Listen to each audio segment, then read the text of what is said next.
It could lose up to $250 million at the box office, and Secret Invasion looks to be barely making it to 1 million views an episode, which is awful considering Samuel L. Jackson is the dude in the show who's leading the show. And Disney Plus now is the third largest streaming service there is, so they should be breaking numbers way higher than that. But the reports for Dial of Destiny have gotten consistently worse over time.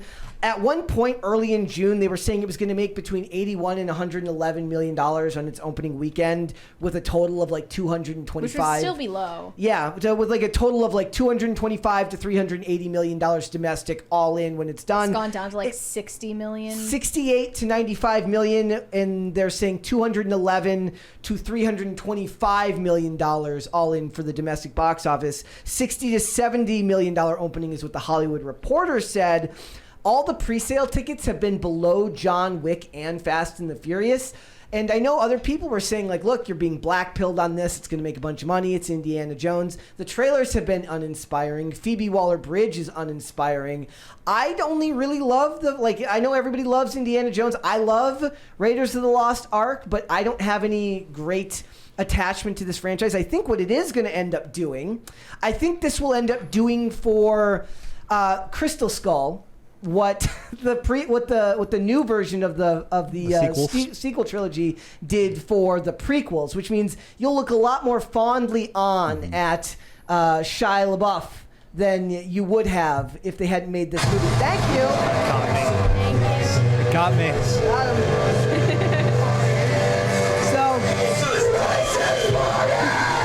It's party time. Got me. You okay? I jumped.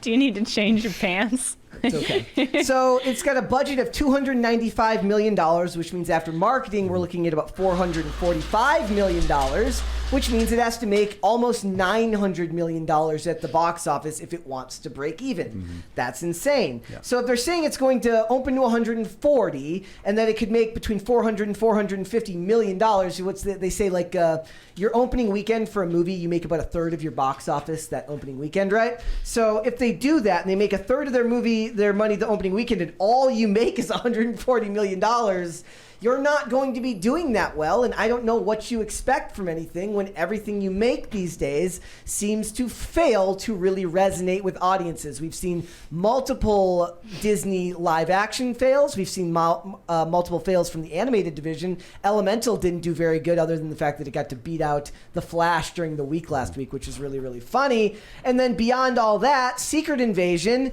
barely 1 million views, under 1 million views in its first week, which is very, very bad news for Disney Plus, because all of these companies have really hitched their wagon to streaming, thinking that that's going to be the way that they're going to make money going forward. But eventually, you're just going to cap out the market, right? Mm-hmm. Everybody who's going to sign up for one of these streaming services has gotten there. Like, I can't think of any new, like, I've switched off between some at this point where I'll cancel one for a while. Like, I currently don't have Disney Plus, but I will cancel one and go back to certain ones. I get BritBox like every You're 6 like months. A pirate who's like, what if there's rum at the port? Exactly. That's exactly what it is. I say it in that voice, too. I sound just like that when I say it. You push up your glasses and snort. Hiya. What if there's rum at the port, guys? Exactly. And I do this, I go.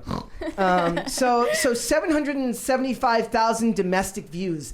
Like, if you look at what a network television show still does weekly, or even cable, like, look, Succession on HBO got like 4.3 million in its final episode, which was the highest it had gotten. And random episodes of reality shows get tens of millions of views per episode that cost way less to make. We're about to hit a writer's strike. You don't got to pay them as much, and the writing reality TV renaissance. This is what I've been saying. Well, that's what they ended up doing. I mean, a big part of reality TV. Shut up, Wesley.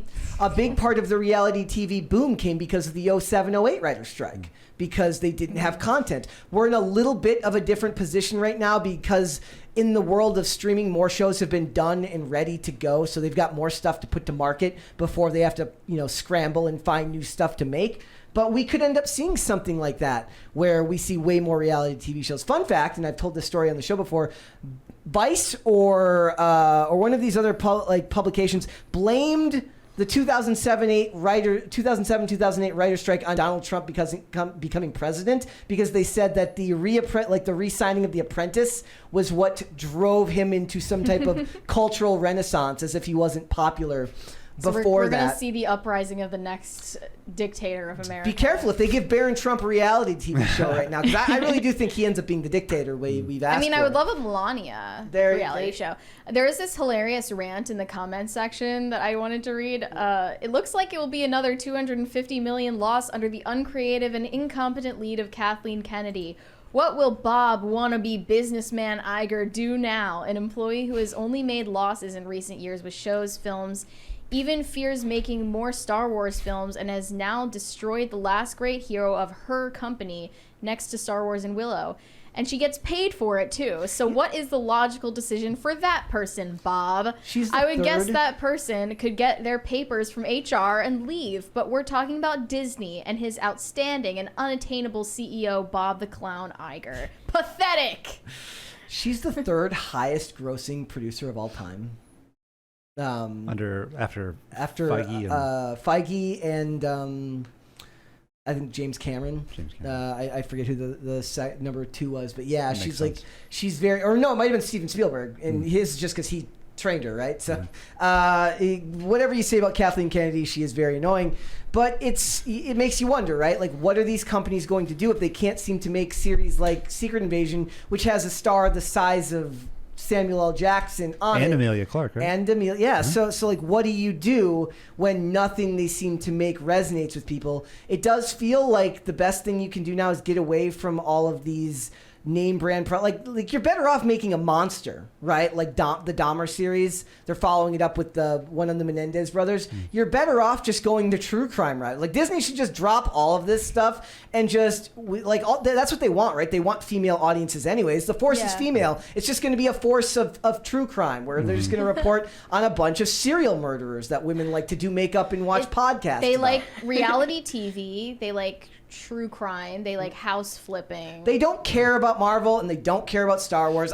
What they're going to do is they're going to do those things in universe where they're chasing a serial killer in space, or they're we're renovating the ship. We're renovating.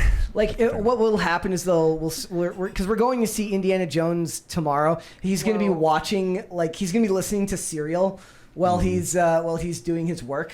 Is this true that you can get a free ticket to see Dial of Destiny if you spend $35 at Applebee's? Is that true? I have no idea. We should go to Applebee's tonight. We should go tonight and find out. So, look, if it's got to make 100% on board. No, I would pay $35 to not have to eat Applebee's. Another person said Disney can continue to profit guy. by allowing their CIA child trafficking operation to flourish. Actually, Applebee's margaritas.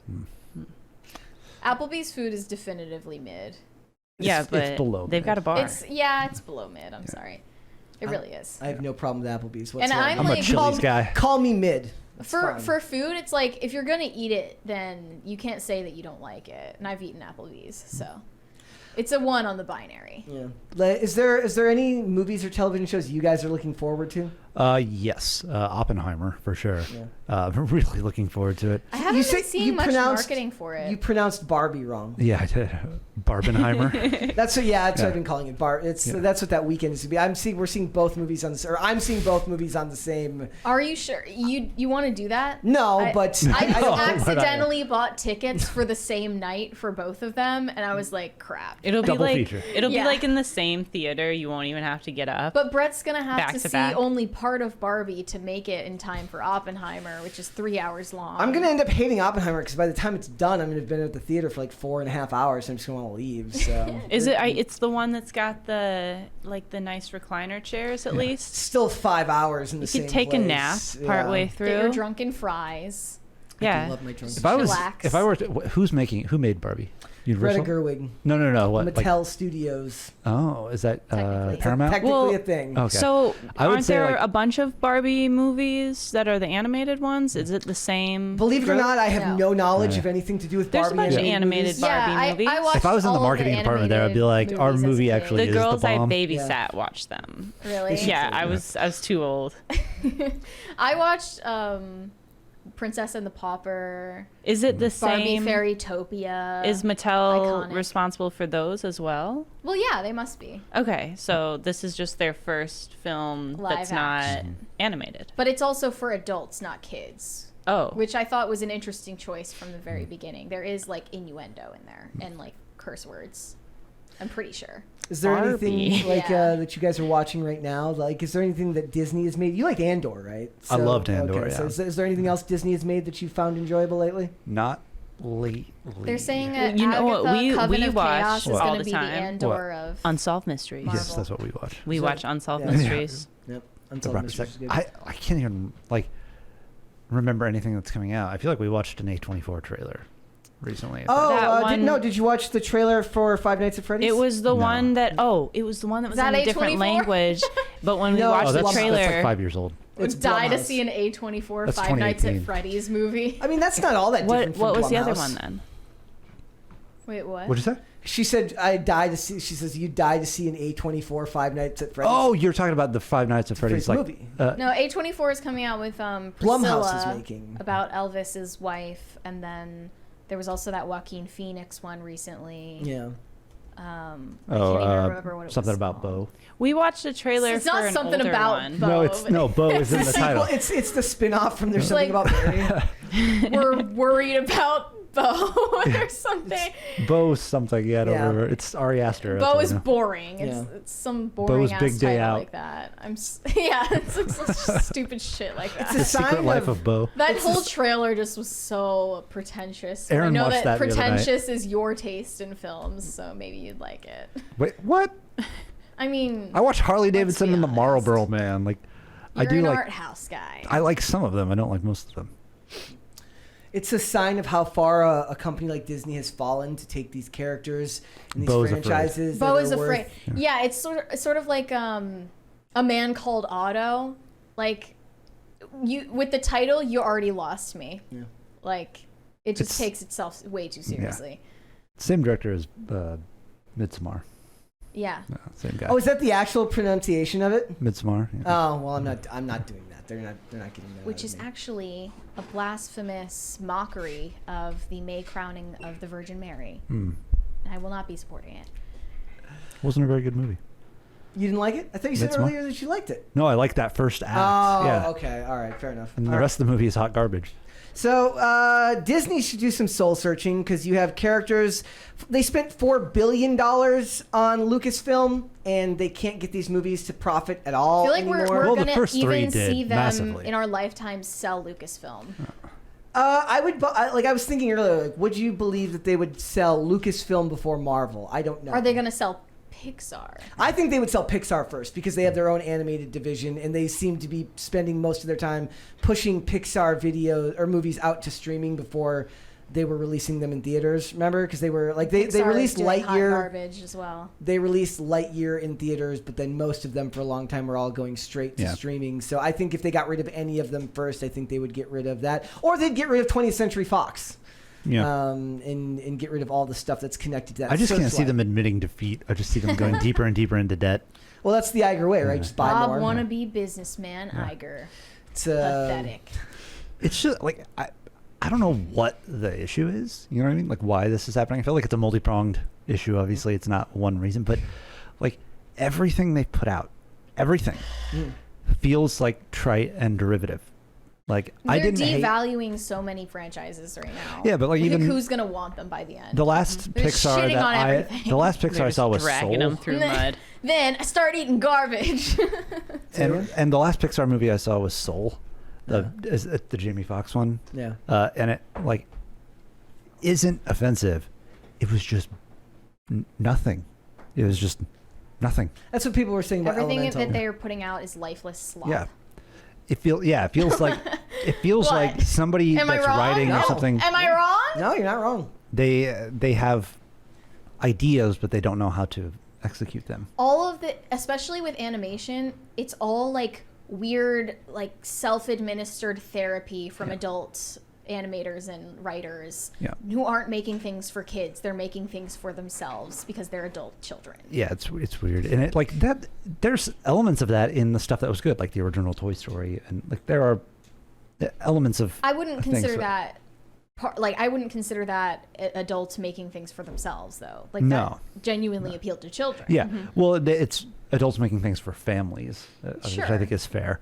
Like, you're not going to, like, it's not just shaking keys, you know. It's not Coco Melon. Right. Yeah, exactly. But it had, like, there's something to this, like, your own truth environment we're in, to where everything feels empty because there's no resolution in your story. Even if it feels like there is, it's somehow empty. Whereas with, like, Toy Story things before, it felt like it said, like, hey, this time in your life can be hard, but here's how it ends up. And, like, there was some sort of, like, resolution to how life will be, and life isn't. There is some wisdom in it, where what we're getting now feels like they still don't know shit about shit. Like, the people making it. If there was a way, if I said that poorly, but I think the point got across. If Disney came to you and said, fix our studio, how would you fix them? I would do the Steven Soderbergh model, where he was like, if I ran one of these giant studios, the first thing I would do is eliminate all of essentially the Hollywood deep state. So he's like, get rid of everybody. He's like, what is your total filmmaking budget? Choose 4 creators, give them that budget, and say, I need this many products from you this year. So he would say, he would be one of those people, one of those recipients of those funds in that particular scenario, where it's like, hey, you're not going to direct all of these. You might direct 1 this year, but here's enough money for 5 projects, five other directors who have an idea that you believe in, and put it in their hands, and source all of those to different production houses rather than in-house. Right. And so that everything that comes out from this studio feels like a completely different product. But isn't that the opposite of what they want? They want everything to feel like it's coming out from the same company. Exactly. It's actually, and it's antithetical to their business model, because everything they don't make. But how's their business model doing? They don't make their money at the theaters or on Disney Plus. They make their money in the theme parks and on merch. So you need a consistent feel from product to product. I don't think you need that. I mean, for a kids company, I think you do. No, I don't think you do. I think they say the exact opposite. They say they want a diverse palette of options, but everything feels trite and, bland. Is there a studio you think is doing that better? Universal? I don't know anymore. Yeah. I don't know anymore. I would say 5 years ago, I would have said, Blumhouse is doing that. They're the ones making Universal is doing well. Yeah. You're right about that, but also Blumhouse is the one making the Five Nights at Freddy's movie. Right. But they're obviously doing it on a quarter of the budget with way less overhead, right? The studio's smaller, way less investment, which means way less risk project to project. Yep. So the reason that movies cost so much is not because they're expensive to make. Yeah. It's because of this massive structure of dollar shifting to make people who are rich stay rich. It's paying people off. Essentially, it's like, because what is that money actually going towards? Because even the parts, there's all these movies are expensive. Visual effects are expensive, but half the visual effects artists are outsourced and they make $5 an hour.